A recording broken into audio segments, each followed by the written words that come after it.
Hi, today's topic is about phobias and how can you overcome them. Now, phobias are something that you need to understand are different from regular fears. Phobias are something where the moment the person who's phobic of anything, it could be a spider, it could be a closed space, lift, fear of the height, anything, or water, any sort of phobias that you may have, they're not just like a regular fear where you can take action and get out of them. No, they actually physically paralyze you. They actually make you feel the situation worse than what it is actually. They put you in a complete irrelevant understanding of whatever is happening. The moment you see that situation or that thing that you're phobic about in front of you, it just kind of throws you completely out of balance. Now, if you have somebody in your life like that, and if you're telling that person to get over it, it's the biggest thing, biggest mistake you may be doing, because they are going to feel that you don't understand them. And it is very natural. It's natural to feel what they're feeling, the unrealistic fear and irrelevant fear that they are facing right now. So, what exactly happens when a person who's phobic to probably a structure, a thing, or anything in their life? What happens in their biology? What happens in their biochemistry? Now, there is a sensation of uncontrollable anxiety when they're exposed to this source of fear. There's immediately you'll sense the rapid breathing, the palpitation of the heart, sweating all over, and this person is totally frozen in that fear. And they just get into the state where this has to avoid at any cost, all cost rather. And they're not being able to function properly whenever they're exposed to that trigger. Most often what happens is that if they acknowledge that there is this irrational fear they are facing, or it's unreasonable or something like that that is going on in their space, they understand that maybe this is not true. Like looking at a small spider, you know that you don't need to be worried about it or you don't need to be scared of it. They know it, but it is out of their control. They cannot just kind of ignore that aspect. They cannot just ignore that it is there. So it kind of takes over everything. What exactly happens in their space when they get phobic? It's a complete, there are three aspects that are in your brain, and your brain processes the information and the body follows through that information. It is called as brain's HPA axis: hypothalamus, pituitary, and adrenaline axis. Now what happens is, hypothalamus is here at the brain stem, which is also looking at what's happening in your space, what's going on. It also looks at the past experiences and evidences in your life. Pituitary gland is a small pea-sized gland which is there in your brain here, which is actually releasing all the bodily functions, or it kind of helps you to release the hormones in your body so that your bodily functions are taken care. And adrenaline gets into the space where there is a fight and flight response. So every time there is a trigger, there is a threat, your HPA axis comes in a place, and that HPA axis goes completely out of balance. Because what happens is, repeatedly, if you are experiencing this fear, or if there's a trigger, and this trigger may not be physically present in your space, even if it is present in your thoughts. Like someone even says something like that, you are kind of, if somebody says that you have a spider around you, or maybe you have to get into a lift for this thing to do, these people just by the thought of it can go into the complete panic state, where there is your abnormal breathing starts, accelerated heartbeat suddenly comes up, and trembling starts, hot flushes or chills will come up, there is a choking sensation, or there's this butterflies in your stomach, or maybe you start feeling the pin or needling sensation across the body, drying of the mouth, confusion, disorientation, nausea, dizziness, and headache.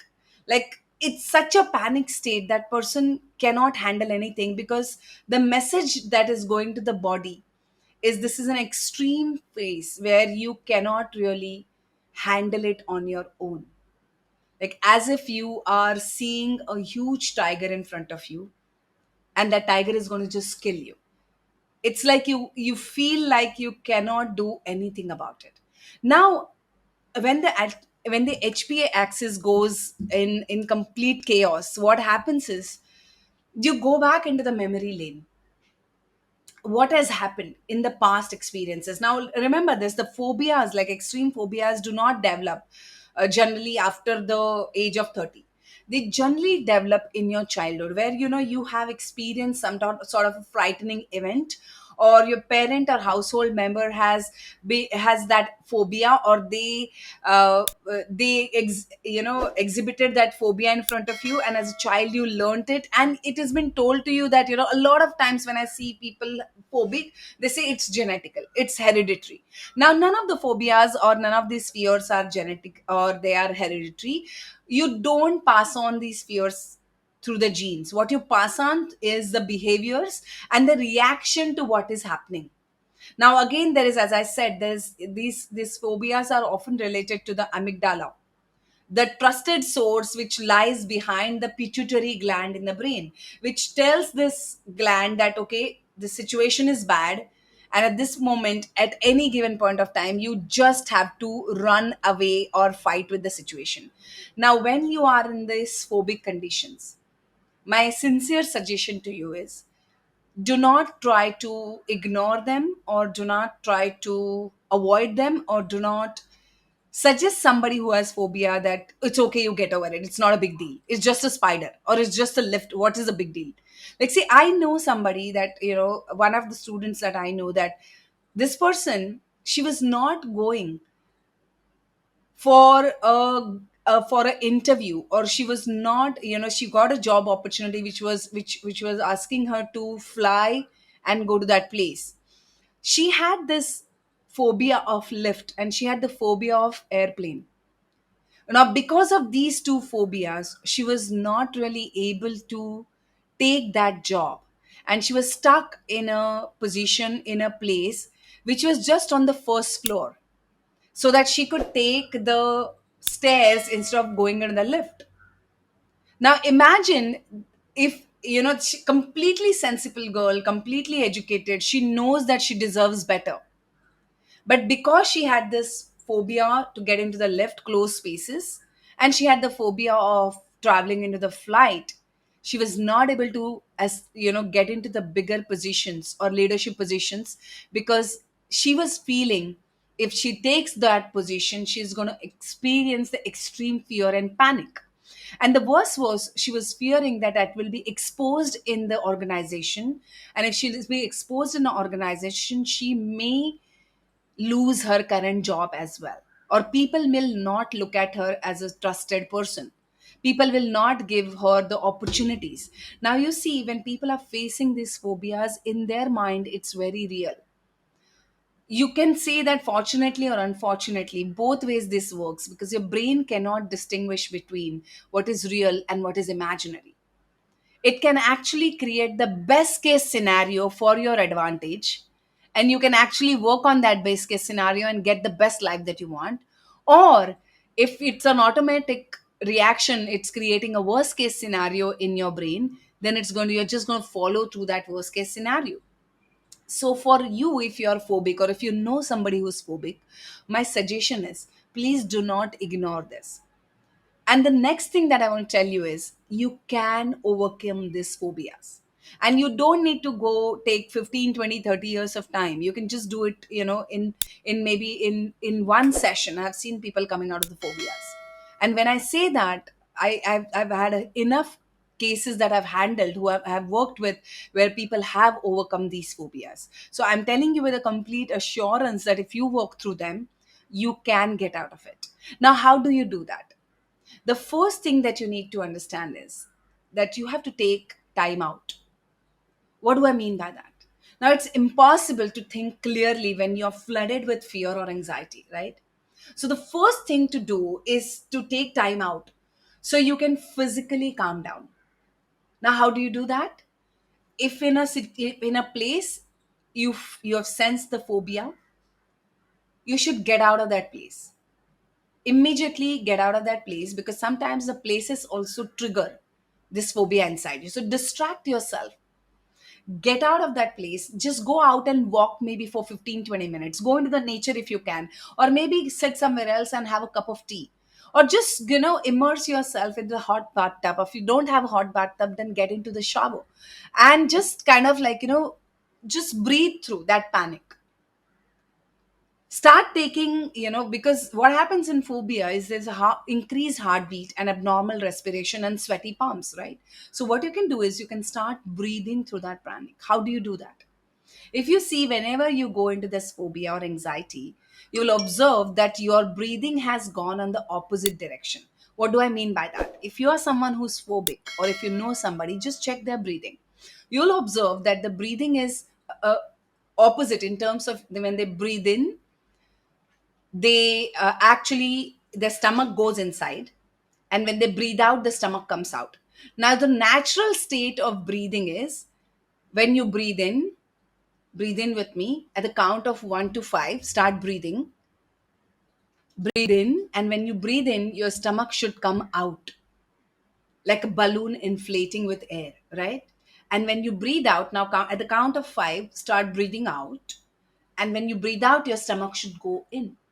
Now, people, those who have chronic anxiety, phobia, fears, they breathe opposite. So, the first thing that you need to train yourself, and you can train yourself on everyday basis, to start breathing in an appropriate way and breathe fully. Most often, you'll observe that you're breathing very shallow. So, start breathing fully. Become a conscious practitioner of abdominal breathing. So, taking a full, relaxed breath, no forced breath, dropping your shoulders. Just breathe in well, let the stomach fill with the air, and without, and let the stomach come out. The moment you train your brain to breathe in a conscious way, the most important thing that you're telling your brain is you're safe. And the moment your brain gets the message, your amygdala gets the message that you're safe, automatically your HPA, hypothalamus pituitary and adrenaline axis, from imbalance starts getting into the balance. Your parasympathetic nervous system, which is the nervous system of calmness, comes in the place, and automatically you will start calming yourself down. Now, maybe during the panic you cannot do this because your brain will not rationally think like that. So you start training your brain much in advance to breathe.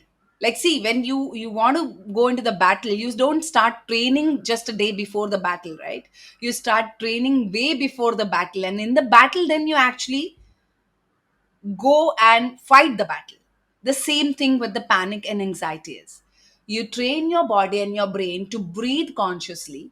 So in the moment of panic, it'll automatically start breathing consciously. It's very important that you teach your amygdala and your sympathetic nervous system that you're safe and everything is okay. That's most critical part. The next thing that you can do is, if you know your phobias, then you start looking at the evidences. Start training, bring that prefrontal cortex in the place by training your brain that, has anybody in the world ever been killed by a spider?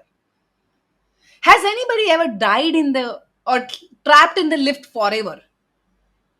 No, not really, right? Look for the right evidences of your fears.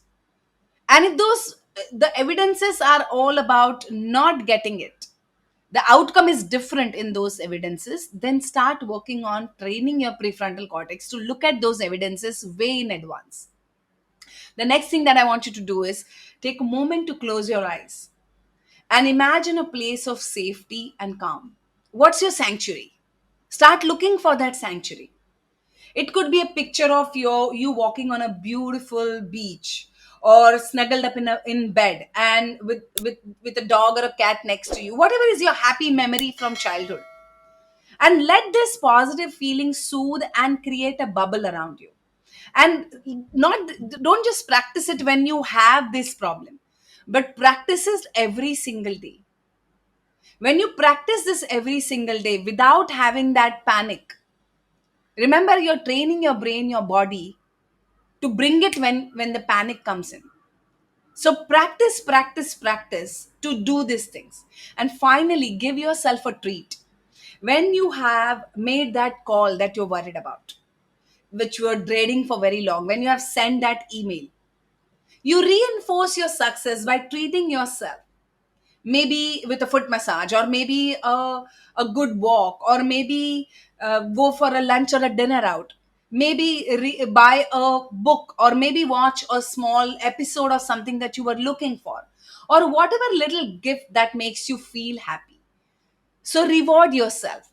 And if you do this consistently, you will see in the next 30 days, next 60 days, next 90 days, considerably your phobia will start coming down. So do these practices and do let me know what are the results that you're experiencing.